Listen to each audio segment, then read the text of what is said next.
எப்படியோ ஏதையாவது விஜயகாந்த மடக்கி இருந்து பாக்குறாங்க. மடக்குங்க நிலையில நான் என்ன சொல்றேன், எதுல மடம் காசுல தானே.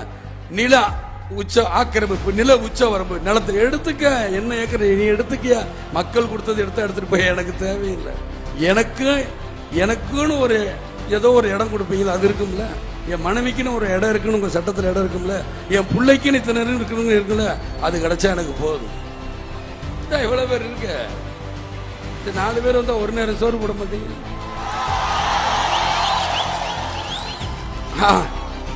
அதுலயே நம்மளுக்கு போதும், முடிஞ்சிடும்.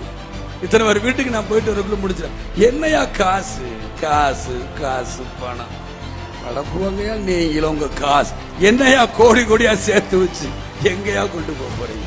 செத்தா கூட அருணாக்குடி அத்து விட்டுட்டு தான் உள்ளத்தி கொண்டு போய் போதைக்கிறான். காசு கிடையாது, ஒண்ணு கிடையாது. விஜயகாந்த் இப்படி எல்லாம் மிரட்ட நினைச்சா தோல்வி அவங்களுக்கு தான் தவிர எனக்கு கிடையாது. உங்களை மாதிரி நான் காசுக்கு ஆசைப்பட்டு லஞ்சம் வாங்கணும், பெரிய ஓனர்களை பார்க்கணும், பெரிய அதிபர்களை இப்பயே பார்க்கணும் பயம். எனக்கு அந்த பயம் இல்லை. மக்கள்கிட்ட நேரடியாக சொல்லுங்க, என்கிட்ட காசு இல்லை. அவன் கோடி கோடியா செலவு பண்ணுவான். நீங்க ஓட்டு போடுறீங்கன்னா ஓட்டு போடலையா சொல்லுங்க. என்கிட்ட காசு கிடையாது.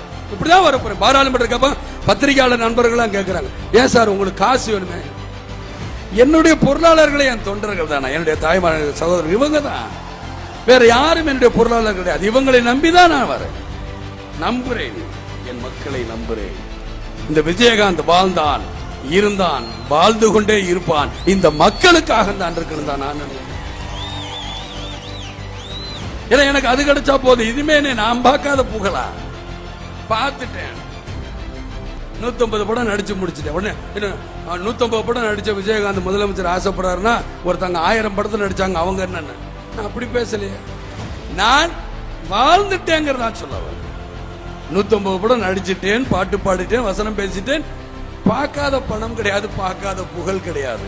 இதுக்கு மேல நான் உன்னை ஆசைப்பட்டு வரணுங்கிற அவசியம் எனக்கு கிடையாது. எந்த நேரமும் பதவி பதவி பதவி பதவி பதவியை தக்க வைக்கிறது பார்க்கிறேன். இந்த பதவியை இந்த மக்களுக்கு நல்லது செஞ்சு போயா, நல்லது செஞ்சா நான் ஏன் கட்சி ஆரம்பிக்க போறேன்? நான் எதற்காக வரப்போறேன்? என்னவே இந்த மக்கள் தூக்கி பந்தாடிடுவாங்க. போ வீட்டுக்கு போ, நல்ல மனுஷன் இருக்காங்கன்னு சொல்லிப்பாங்களே. நீங்க தான் நல்லவர்கள் இல்லாத அழிக்கிறீங்களே. இன்னைக்கு கரண்ட் இருக்கா? கிடையாது. விவசாயிகளுக்கு என்ன சொல்லி தினந்தோறும் விவசாயி சாகுற, விவசாயத்துக்கு என்ன சொல்லி ஒண்ணும் கிடையாது. கடனை கட்டாத, கடனை அந்த கடன்ல பார்த்தா பாதி திமுக அதிமுக காரன் தான் கடனை கழிச்சிருக்காங்க தவிர உண்மையான விவசாயிகளுக்கு கடன் போயிருக்கா? கிடையாது. கூட்டுறவு சங்க கடன்.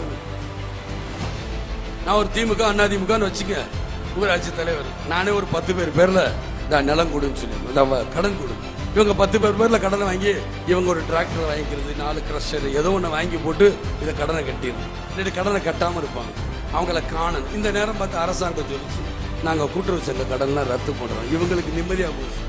ஆக தினந்தோறும் செத்துக்கிட்டு இருக்காங்க உண்மையான விவசாயிகள். இந்த விவசாயத்திற்கு ஏதாவது முடிவு பண்றாங்களா? கிடையாது. கோதுமைக்கு மாத்திரம் நீங்க 1000 ரூபாய் வாங்கி தரீங்க, நெல்லுக்கு 1000 ரூபாய் கொடுனா ஐயோ 1000 ரூபாய் கொடு. விவசாயியும் வாழணும், அதை நம்பி வாங்குற என் மக்களும் வாழணும். அதுதான் அரசாங்கம், நீ ஆட்சியாளருக்கு அர்த்தம். அதுதான் அர்த்தம். அது செய்ய முடியாது. என்ன விஜயகாந்த் செஞ்சிருவேனா? நான் உங்களை மாதிரி எம்ஜிஆர் மருத்துவமனையில் இருக்கும்போது ஒரு தடவை ஆட்சியை கொடுங்க, எம்ஜிஆர் வந்து நான் திருப்பி கொடுத்துருவேன் கேட்க மாட்டேன். தைரியமாக தேர்தலை சந்திப்போம், மக்கள் முடிவு பண்ணி உட்கார வைக்கணும். அப்ப நான் இதை பண்றேனா இல்லையான்னு பாருங்க. நான் அப்படிலாம் பேசணும்னு நினைக்க வரல. என்னுடையது என்ன, என் மக்களுக்கு நல்லது. என் தாய்மார்கள் எவ்வளவு கஷ்டப்படும். தினந்தோறும் இன்னைக்கு வந்து கேஸ் அடுப்பு கொடுக்குறீங்கிற சந்தோஷம். ஆனா தினந்தோறும் அவங்க எதை எடுக்க போறாங்க? தினந்தோறும் அந்த சுள்ளி கிடைச்சா போதும், அடுப்பு எரிச்சிடலாமா, வச்சிடலாமா, வீட்டு வேலைக்கு போகலாமா, அது போகலாமா. கிராமப்புற வேலைங்கிறாங்க, 80 ரூபாய் சம்பளம், 100 நாளைக்கு வேலை. 100 நாளைக்கு அந்த அதிகாரிகளே 50 நாளைக்கு வேலை பார்த்தது மாதிரி இவங்களே எழுதி கையெழுத்து போட்டுக்கிறாங்க. அப்புறம் எங்கேயா என் மக்கள் வாழ்வாங்க? என் மக்கள் நான் வறுமையை தானே பார்ப்பாங்க. ஆக சிந்திங்க மக்களை. இந்த கட்சிகளுக்கு திரும்ப திரும்ப நீங்க ஓட்டு போடணுமா?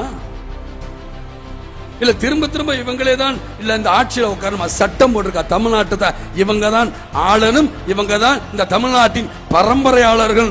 ஏதாவது சட்டம் ஏற்றி இருக்கா சொல்லுங்க.